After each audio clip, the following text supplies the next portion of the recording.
উচ্চশিক্ষা সিন্ডিকেট বাংলাদেশের উচ্চশিক্ষা সূচনালগ্নকারী প্রতিষ্ঠান সরকারি 7 কলেজকে মানহীন শিক্ষা দিয়ে বছরের পর বছর শিক্ষার্থীদেরকে রাজপথে রেখেছে। গত 2017 সালে ঢাকা বিশ্ববিদ্যালয় অধিভুক্ত করার পর থেকে বিভিন্ন সময়ে শিক্ষার্থীরা রাজপথে রক্ত ঝরিয়েছে। অত্যন্ত পরিতাপের বিষয়, সেখানে আমাদের শিক্ষক মহোদয়গণ তাদের কোনো সিম্প্যাথি ছিল না। কখনোই শিক্ষার্থীদের পক্ষে গিয়ে তারা বৃহত্তর আন্দোলন কখনোই ডাক দেয়নি।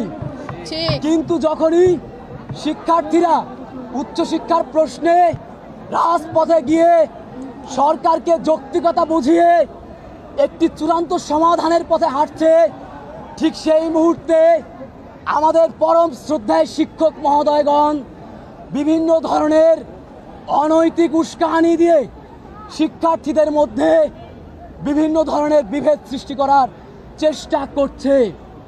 আপনারা জানেন উচ্চশিক্ষা একটি আপেক্ষিক বিষয়, এখানে জ্ঞানের উৎপত্তি এবং বিকাশ শব্দটি সম্পৃক্ত থাকে। অত্যন্ত পরিতাপের বিষয়, বৃহত্তর শিক্ষা ক্যাডারের বিরুদ্ধে আমাদের কোনো অভিযোগ ছিল না এবং এখনো পর্যন্ত নেই। কিন্তু আমাদের যারা শিক্ষক মহোদয়গণ আছেন তারা বছরের পর বছর শিক্ষা মন্ত্রণালয় ম্যানেজ করে, রাজনৈতিক ব্যক্তিবর্গ ম্যানেজ করে সরকারি 7 কলেজে তারা থেকে যাচ্ছেন এবং থেকে যাওয়ার নিয়েও আমাদের কোনো আক্ষেপ নেই।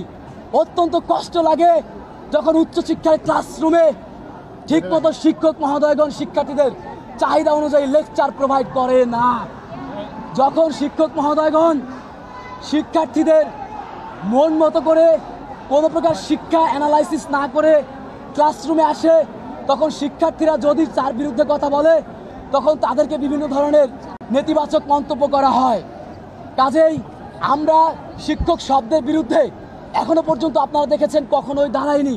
এই শব্দের বিরুদ্ধে কখনো দাঁড়ানো পসিবল না, সম্ভব না, তাহলে আমাদের অস্তিত্ব বিলীন হয়।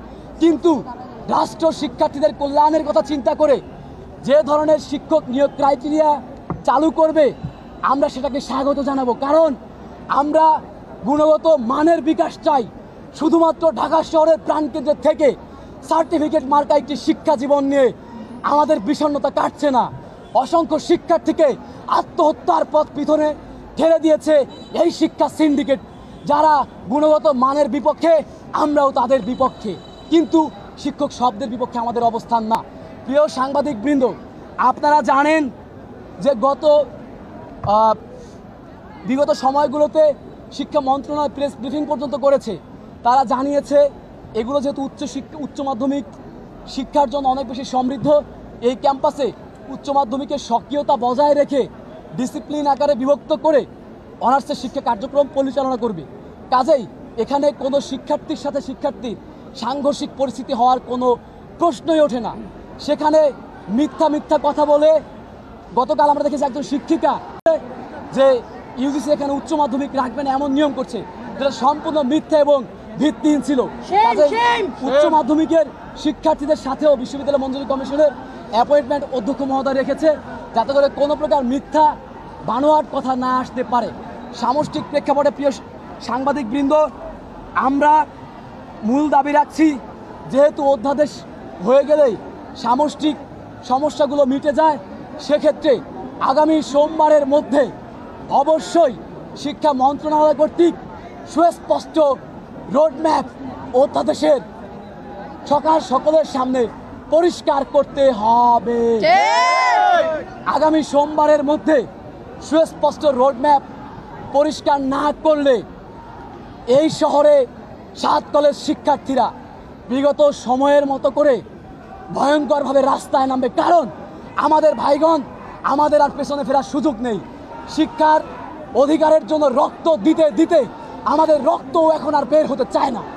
বাবা মায়েরা অনেক বেশি টেনশনে থাকে আমাদের নিয়ে।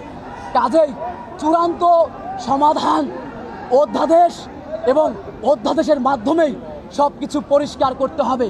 আপনারা জানেন আজকে বিভিন্ন বিভাগের শিক্ষার্থীরা শ্রদ্ধার সাথে বিনয়ের সাথে তারা ক্লাস পরীক্ষা বর্জন করেছে। কারণ যে শিক্ষক মহোদয়গণ গত 8 বছরে শিক্ষার্থীদের প্রশ্নে একদিন সামষ্টিকভাবে রাস্তায় নামেনি, তারাই শুধুমাত্র স্বার্থান্বেষী মহলের মতো করে গতকাল রাজপথে গিয়ে তারা দাঁড়িয়েছিল, ইউজিসিতে গিয়ে তারা ডিস্টার্ব করেছে শিক্ষার্থীদের বিপক্ষে গিয়ে।